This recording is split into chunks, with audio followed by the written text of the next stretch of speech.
तो guys BS6 वाला Pulsar 220 जो FI वाला मॉडल है, उसका भाल्व क्लियरेंस यानी टैपेट, उसको अगर आप चेक करना चाहोगे तो बहुत आपको दिक्कत आपको लेना पड़ेगा।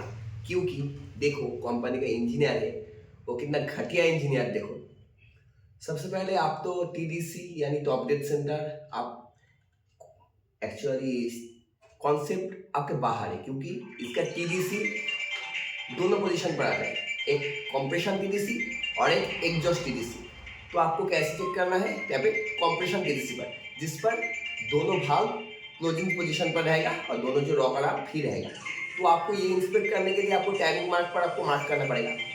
तो इधर बीच कोई भी मार्क नहीं दिया गया, ये मैग्नेट को रोटेट करने के लिए कोई भी बोल्ट नहीं डाला गया।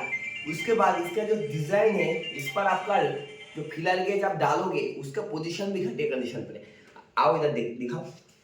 जो बंदा जो दिन पहले वाला क्या था, इस पर विंडो डाला था, विंडो जो टॉप मार्क हम आइडेंटिफाई कर सके, टी का जो मार्क रहता था इस पर नहीं डाला गया। तो हम इसको मूव कैसे करेंगे, गियर में डाल के ऐसे ऐसे घंटी को घुमा घुमा के, चक्के को घुमा घुमा के, गियर में डाल के चक्के को घुमा घुमा के, और फिर एक प्लाग को हमको रिलीज करके हमको आइडेंटिफाई करना है एक स्क्रूड्राइवर के थ्रू पिस्टन टॉप पर है या नहीं। फिर उसको ये कवर को, टैपेट कवर का जो फाइबर नाप दिया गया फाइबर, उसको आपको हाथ से आपको आइडेंटिफाई करना चाहिए वो सही पोजीशन है या नहीं। उसके बाद ही आपको 5-7 मिनट इसके ऊपर काम करने बाद ही आपको पता चलेगा ये piston exhaust TDC compression TDC पर आया। आप उसके बाद आप भाग क्लियरेंस चेक या एडजस्ट कर सकोगे। लेकिन इसका एडजस्ट का जो एरिया है वो भी घटिया दिया, कोई भी स्क्रू इधर से नहीं घुस रहा है। तो लेकिन मेरे पास आया, मैं उसको निभाऊंगा। अभी मैं एडजस्ट कर दी जो स्टैंडर्ड क्लियरेंस है, क्योंकि अपन डिलीवरी यानी PDI pre delivery inspection tappet clearance की जरूरत नहीं है। लेकिन फर्स्ट सर्विस जब कस्टमर जाता है, सर्विस सेंटर का जो बंदा है उसको चेक करना ही है। लेकिन ये कंडीशन के थ्रू चेक नहीं करता है मेरे हिसाब से, क्योंकि लूज था बहुत।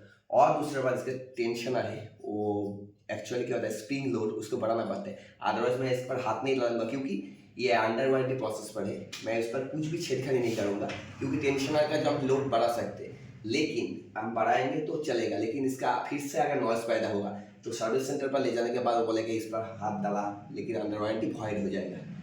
तो मैं कस्टमर से ही बोलूँगा, टैपेट एडजस्ट आप कोई भी गैरेज से, कोई भी टेक्नीशियन से आप करा सकते हो, लेकिन इंजन पर कुछ भी मॉडिफिकेशन नहीं करना है। तो मेरा ये वीडियो डालने का एक ही मकसद है, जो इंजीनियर है उसको इसके बारे में पता होना चाहिए। ऐसा डिज़ाइन मत करो ताकि जिस पर काम करने में बहुत प्रॉब्लम होता है। इस पर टाइमिंग मार्क नहीं है, और दूसरी बात, इसको मैग्नेट रोटर के लिए इस पर कोई भी रोटर का जो बहुत गर्मी होता है ना, जो एलन के साथ स्क्रू के साथ रहता है, मैग्नेट को हम 14 बोल्ट 70 mm बोल्ट को हम पकड़ सके, वो वाला कुछ भी नहीं। तो हम टाइमिंग कैसे करेंगे। तो गाइस ये है इसका प्रॉब्लम मेरे हिसाब से। अगर आप टेक्नीशियन हो आपको भी समझ में आ जाएगा मैं क्या बोलना चाहता हूँ। तो गाइस कमेंट्स बॉक्स पे जरूर बताना, क्योंकि ये वीडियो शेयर होना चाहिए ताकि इंजीनियर के पास राजीव बजाज जो बजाज के ओनर है उसको भी पता होना चाहिए। ऐसा डिज़ाइन मत चलो, ताकि हमारे काम करने में बहुत परेशानी होता है। तो चलो guys, keep watching, stay tuned, we will customers.